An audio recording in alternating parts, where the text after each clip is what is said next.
It's a Daily Talk Show episode 200. 300. And so this is the problem because we're rushed. Yeah.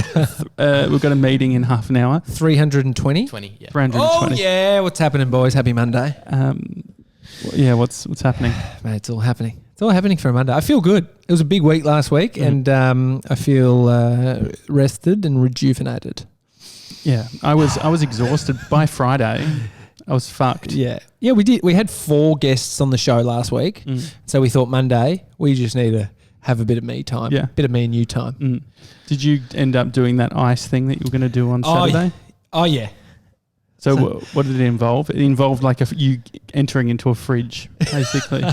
So the Wim Hoff Method, which is, he made this famous. He made people getting into ice cold water famous.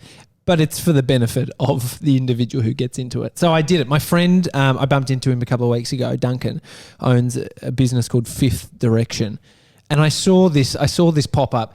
Like you said, they've literally got a freezer, like a fridge looking thing, tipped it on its side and built a box around it, and it's filled with water. It's a bit more technical than that, but that's what it looks like. Sure. So it's like sealed and the water just is in there all the time, and it's always at a cool 4 or 3 or 2 degrees. Is it over? Because there's the those chambers you can go in that are like float tanks. Yes and no, this different. Is not that. This is different. This is literally like just a big body of water that you get into and it's freezing cold. So he invited me to do one, and I went down over the weekend. And I was a bit fucking. It was almost like I didn't like you know the uncomfortable moment is ahead, and you're like I would rather not. How big is it? Like, can you? I'll show you a photo, and I haven't put one up or anything, but maybe I can put it this on the gram. Put it on the so you fit Daily the Talk whole show. way. So it's probably what 6 foot maybe because you're not completely flat. You wouldn't want to be flat because you'd be underwater. It's a big sized fridge. Think about your fridge at home. It's about like a big one, family sized fridge. Is it actually a fridge, do you reckon? No, it's legit a freezer. Okay. And so they just have the water in there and there's this temperature gauge in there. So it was 4 degrees. And we did this. What's interesting is a lot of these people who are running these ice bath sessions are removing the word Wim Hoff from it because he's charging. It's like it's like trademark Sydney Opera House. You can't mention them in the advertising, as Charlie mentioned. Yeah, because they're taking a bit of money from it. So it's like the Olympics. Yeah, so a lot of these businesses are removing Wim's name from it, but it's still that sort of method. So we did a bunch of breathing before. What do they call? Did they change the name? No, not when it's like it's more on advertising. Okay, it's like no, this is still the Wim Hoff method, but supposedly Wim's not actually in charge of it all. So it's like it's like become that big. Sure. It's like some governing body for the Wim Hoff method or whatever. And so we did this breathing stuff and my face was tingling, my arms. It's amazing. It's really cool. So you're pretty amped to go in. And by the time I got to the bath, I was like, I actually feel pretty disconnected from what's about to happen. Like that feeling from before when I was like, I can't be bothered going because I'm going to feel... It's going to be really uncomfortable. It's like I'd kind of disconnected from what I was about to experience. It's like when I go on a plane. I think that I actually have quite a fear of flights. But every time I get in, I'm just like, this is it. Yeah. Well, if you think when you're on a plane, think about it. Just have a reality check. I'm thousands of meters above ground in a metal box. I was literally thinking about this the other day. How high is the sky... in all seriousness, before it gets to like space, the atmosphere. So when do you go outside of the Earth's atmosphere? Have you got there is a height, and so 30,000 feet is that's where like planes normally hang out. Yeah, 30, 40. And so, what is that in kilometers? Like, how many kilometers up are we? I don't know. You can do the math. Siri. Hey Siri, don't make it look bad. How many kilometers in 30,000 feet? Quickly guess. 3. 9.14 kilometers. Mr. 97 nearly got it. That's high. 100 k's the start of space. Okay. 100 kilometers and we only go up to 9. It's because there's like less oxygen. It gets really cold. And so, unless you're Wim Hof, you can't go up there. And so anyway, the bath was 4 degrees and I got in and like you totally lose your breath. Like you're just gasping for air. Legs first, obviously. Yeah, so I just literally go up these steps and I sort of got in and positioned myself down. And you hold your hands on your hands on your thighs. And so I was just gasping for air. But you slowly start to sort of get control of your breath. Are people watching you? No, it's just me and Duncan. Okay. There was no classes on at that point. So we had the space to ourselves. Yeah. And it was a nice sunny morning. It was lovely. And so I thought I wasn't going to get that long. And it got nearly 4 minutes, he reckons, which people only really stay in there for 5 or 6 or something. So it's like... Why did you do less than everyone else? Well, he told me a mutual friend of ours only got 2, so I was pretty pumped. No, but you... I don't care what the mutual friend did. I reckon you'd do about a minute, dude. I reckon I could do 20 minutes. I tell you what happens. I tell you what happens. So I had like severe pain in my lower like ankle area and my calf. And he said after, he said, usually where there's pain, it's like a sign that you've had some issues there or something. And I realised it's because I fucking ran home from Collingwood to St Kilda, on concrete. And so I had real tight calf muscles. It felt like my legs were cramping, something shocking, but it kind of moved through it. And I was focusing my hands, the warmth between my hands and my thighs is like, feels so warm. Well, because you're known to sort of put you're a classic dude. You'll put your hands near your peen. Constantly. It's like having a child. Well, just like, keep them warm. Your hands. Yeah, I like to keep warm, but there's nothing like that. I had. Did you put them near you? No. I didn't put them down. I just hold your thighs. You're not really focusing on much because you're in so much pain. I think I could do way more than 4 minutes, to be honest. I don't think so. I mean, Duncan would happily, but like this is the thing, right? I was saying, I want to beat our mate who only got about 2 minutes. And he's like, dude, it's ego talking. It's like, because... Whose ego? My ego talking, saying I want to beat. But what happens is, it's like, he said that people legit cry when they get in, not from the pain, but because it just like strips away this layer where you're just... this exterior layer that you might be holding. I feel like it's exactly what I need, to be honest. Like cold showers, I like. You're not having... Cold showers are probably like 19 degrees, 18 degrees. They're not 4 degrees. I don't know. I'm very comfortable with the idea of like, you're not even moving. You're not running. I know, dude. It is so painful. Mr. 97, what do you think? Mate, there's no chance you could last more than 5 minutes. No chance. I reckon 10 minutes you start getting like hypothermia. Okay, 4 minutes. Like 5 minutes is a solid effort. Yeah, and I reckon maybe close. He said maybe 4. Yeah. That I got. So you'd probably get 3, Josh. I reckon 3 minutes. I reckon 3 if he's lucky. So you guys are such fucking... What is that called? You're limiting beliefs in me. All right, but if you're being Gandhi right now... Over 5 minutes, I reckon. Absolutely. Wait till you hop in there. Your ego will just... I had so many... That's ego. I reckon when Tommy went in the water, you'd hear the thud. What's that? That's Tommy's ego. You never heard a thud like that before.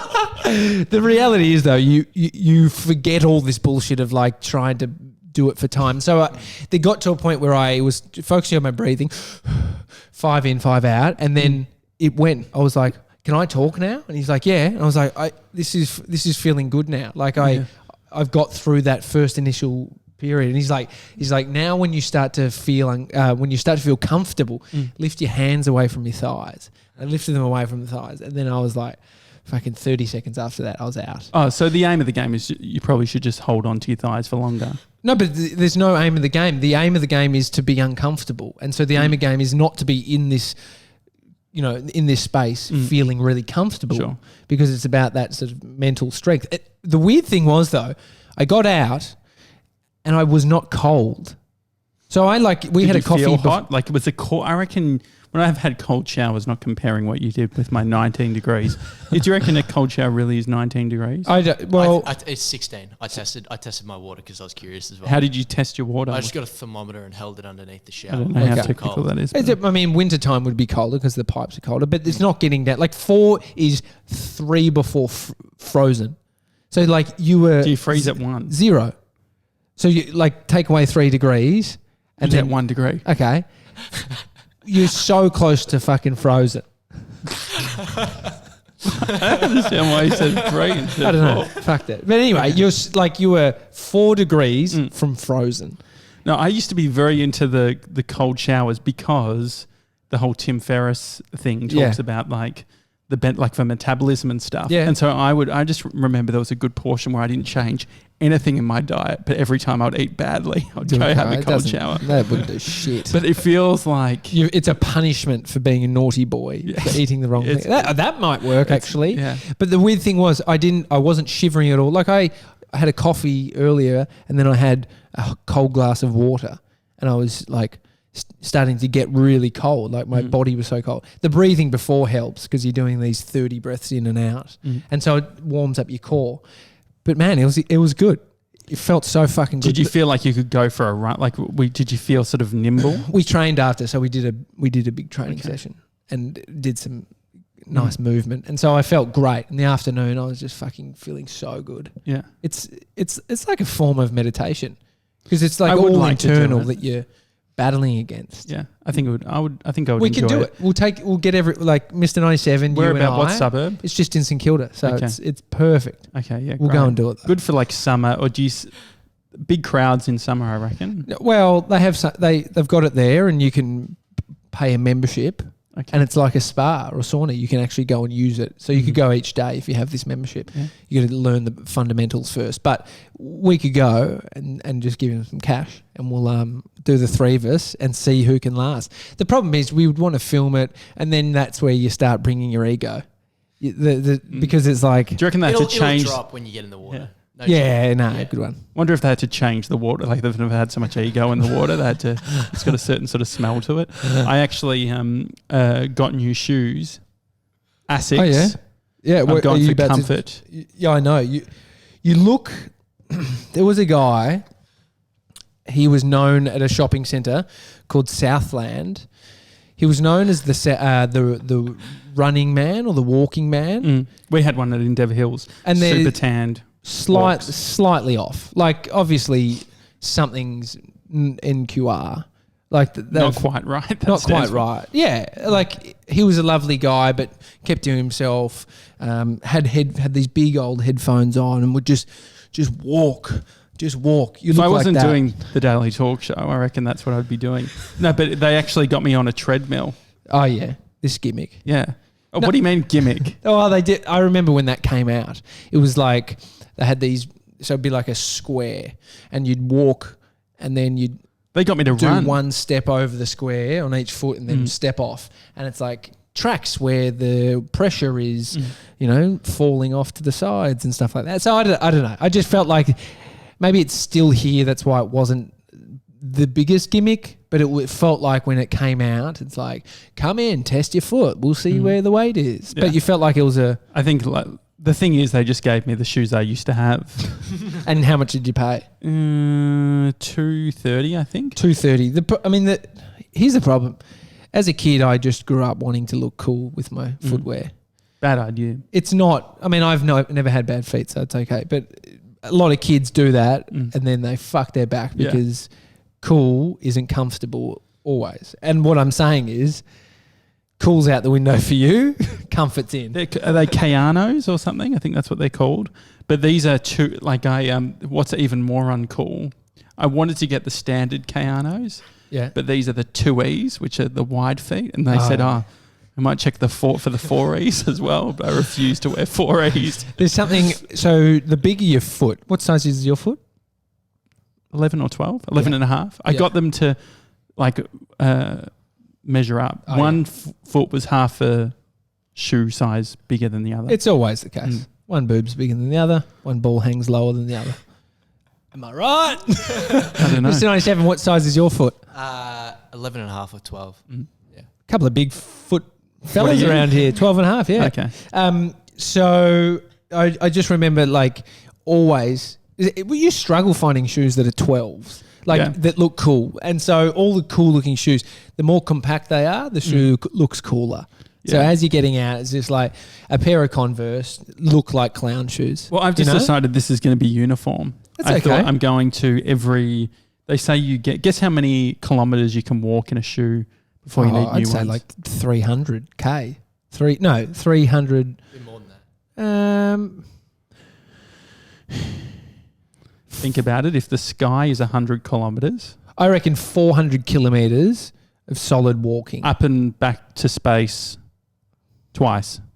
Yes. And what is it? 1,000. 1,000. Okay. And so I worked out that if I do 10 kilometres a day, which is my plan, I'll get 100 days. That's only just over 3 months. You'll get more than 100 days. Well, if those things fall apart and they cost $280, 30, I think. 230, I think. Yeah. But I said to Brie, I want to just get them on order because it's like shoes are the same way that I treat my hair. Where it's like as soon as I get my hair cut, I like have this passion for I'm going to become a haircut guy. I'm going to be the 6 weeks sort of dude. I even we spoke about it on an early episode, but I actually did a review on on my hairdresser's Facebook. Where I said, basically, this is like the best experience I've ever had. I'm now I never used to go to the hairdresser. Now I'm going to go every 6 weeks. Yeah. And it must have been like 12 weeks and I realized I couldn't go back because I look like a liar. You don't need to be, you just got to, you don't need to be a thing. But do you like the idea of me every 4 months just getting the same shoes? No. I don't need, I think you could just be you and... This is the ice talking. Look at it's all about being. It's all about breathing. You just need to breathe and your feet will feel better. Just need to breathe. You really want to his ego. You want to construct this being. Don't you know what I mean? Like you don't have to be a regimented 6-week haircut guy. There's not that. Can we crop this in for Instagram? This is an Instagram bit. That doesn't make you this, fucking person.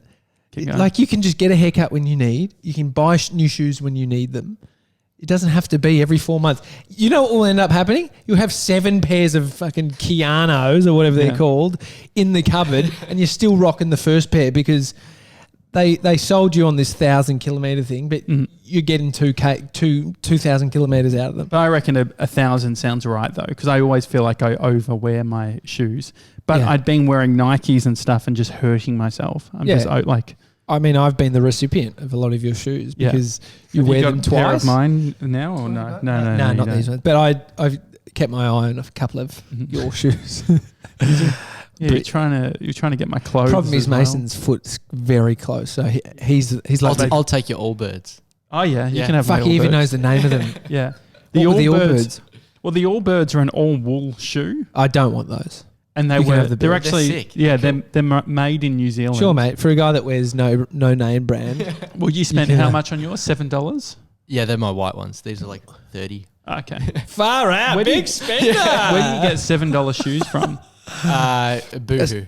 Yeah, okay, fucking Boohoo. Slave labour camp. That's where. Yeah, it's called Boohoo because all the kids are crying while they're making things. That's so fucked up. It's not good at all. So fucked up. But they bury the lead, guys. Take it out of the name. Yeah. Boohoo. You tired? Keep working. Boohoo. No, it's really bad. Cyan talked about like how fucked up was like 2 million kids working on farms. I mean, Adidas are known for being more ethical than most brands. Oh, really? Well, these are ASICs. I'm wearing like a Topshop or like a Topshop, I think. So I don't know. I mean, it's pretty fucked up.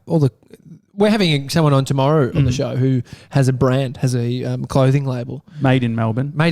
Itch Pig. Yeah. So it's getting away from all of that stuff, of just that disconnected link between where it's made and wearing it. I would like to know more about that stuff. So back onto the Allbirds. Yeah. You couldn't get them in Australia. So I got set up. This was one of my dumb elaborate things where I saw the video. I'm like, I need these shoes. And I messaged them. I said, hey, can I get them in Australia? And they said, oh no, we don't ship. I said, we'll see about that. And so I set up in Phoenix, Arizona, I had a mail, a proxy addressing. It's actually really cool because they send you, you get an address. So it's Phoenix, Arizona. And when it gets scanned in, they take photos of the box. Oh, that's good. Right? So I get an email being like, oh, my box has arrived. Not only that, but then I paid an extra $5 and they open the box and show me the shoes. Can I just ask how much were you paying for the address? Are you still paying for the address? No, but I still have the address. But please don't tell me you're paying for it on a subscription. No, I actually just redid our app. We've got a PO box for another year. I mean, we can use people who are listening to the show, maybe their address. We can send him stuff. We can send him stuff. And then he's a minimalist. He's not getting anything sent. Surely we can. So there is a great company called Tom's where they give. So the idea, they're one of the first people or brands to do 1-for-1. Yeah. And it's really annoying when brands that do good have the same name as you. That too. So number one. But also, Bodie, we've bought a lot of Tom's. Amy's bought a lot of Tom's shoes for him. Are they well priced? Yeah, they're not bad. Not badly priced. For kids' shoes especially. But what is a kid's shoe price? Oh man, you can pay up to fucking $80 for a little shoe. That's that's when you're going in, you're getting the foot treatment, the cayenne or whatever. It's no boo-hoo. Yeah. But anyway, I think they're like $25-$30. But I've said to Amy, no more Toms. You're done. We're done with Toms. They get worn quickly? They just fall off. Well, he's not even walking that much. The thing with baby shoes is like you just need things that are going to stay on. Yeah. Because they're just little madmen trying to rip them off. If they find a little, get the heel, they're just out. And so I've said no more Toms. Could almost create, like if we were to invent something like one of those, it was very popular for a while in the 90s. I had or the early 2000s, the noughties. Long socks for basketball. Remember the long socks? They were popular. I used to wear that. It actually served two purposes because I used to get this funny, like, what's it called? Like a vein or whatever that would hurt. Oh, varicose vein. Yeah, well, it wasn't even a varicose vein. But that's the vein that hurt. I know. But I don't think varicose vein, when I think of varicose vein, I think of like my nana or something. Yeah. But I don't think it was a varicose vein. But I used to, under my socks, wear pressure, so like these stockings or whatever. Compression, thank you. Yeah. But no, my point was that maybe we could design a shoe that's actually a big sock as well so that he can only take it up from the top. He wouldn't know how to, do you know what I mean? It'd look stupid though. He would look absolutely dumb. But you wouldn't know. How about just buy a shoe that actually is tight? Well, they're out isn't there. that a given? Shouldn't that have happened? Yeah. So you buying them too big to save on cash? Because no, then he's you got buy them till them. he's 10? You buy them slightly bigger. No shoe's going to last till 10. Yeah. You buy them slightly bigger. But somehow these things have just worn apart. They go hard. He's putting more time on his feet than you are. What do you mean? I'm just saying he's on his feet more than you are. I don't think so. I reckon. He really took it as a bullshit. I'm going to fucking prove him wrong. Your 2-year-old is definitely not putting the footwork in that I am. Well, that's exactly what I'm thinking. But that's what you were implying, wasn't it? You said to me last week, I miss walking. I do. But still, I fucking walk here. He's not walking 1 kilometre a day. Would he? I reckon he'd do a K a day. Definitely. What was the school shoe situation when you were growing up? So primary school, whatever, I just wore, I can't really remember. But then as I got into high school, you then had to go strict. Like at a private school, it was like black shoes. We fucking found a loophole. Was it the Globe leather? Nah. We found an even better loophole than that. Cooler loophole than that. Globe was a cool brand. Nah, not compared to Nike. Nike was much cooler than Globe. Globe was cool in skate. Maybe you're a bit younger than me, so maybe it was still a thing. But school, like those blue suede sort of Globe shoes. Yeah, they had white. Cool. There were some really good white ones that were fun. But you do weird things with the shoelaces. Yeah. That was so. Then into high school, that you were a loser at that point if you still did that. So, but you were like when I was in high school, you were still in nappies. No, you're not that younger. But we found these Nike shoes that were like cool looking Nikes that were all black and leather, and so me and my mates, we all got them. And they were just like, they couldn't say anything. We're like, fucking got you. Got you on a technicality. Is that how you said it? Black leather. Fucking hell. Craig Bruce had us on his podcast, Game Changers. Yeah. It's a good bit of fun. Yeah. Craigie Bruce. Craig Bruce, if you don't know who he is, in Australia, he was in charge of assigning some of the best radio people to their positions. He helped Jules Lund get his job. Hamish and Andy, is that fair? I think he helped get Matt Tilley. Colin Jack was involved in that. Yeah, like the big names in Australian radio. He was like the content talent mind behind helping that happen. Oh, 100%. And when I was sort of in radio, mainstream radio, he was the guy that you'd hope to have a convo with. He's the dude that you would try and say hi to if you went to some radio conference. Yeah. And you'd be like, Craig, hi. And you'd send radio demos to him and you'd hope that he would say, you, Tommy, are the next Hamish Blake. He never said that. But anyway, we were on Game Changers, his podcast. So have a listen to that. And in a couple of weeks' time, we're going to have him on the show as well. Yeah, that's fun. Yeah, that's going to be fun. So his podcast is all about sort of the radio industry and audio and content creation. So if you want to hear a couple of gronks speaking to Craig, have a listen. Yeah, it was before the ice bath, so your ego was still nicely intact then. And so was mine. And mine still is. It's the Daily Talk Show, everyone. Send us an email, hi@thedailytalkshow.com. Who do you think would get the longest in the ice bath? Mason? You're out. You're out, mate. You're fucking out. His ego's intact, guys. It's the Daily Talk Show. Catch you tomorrow. See you guys.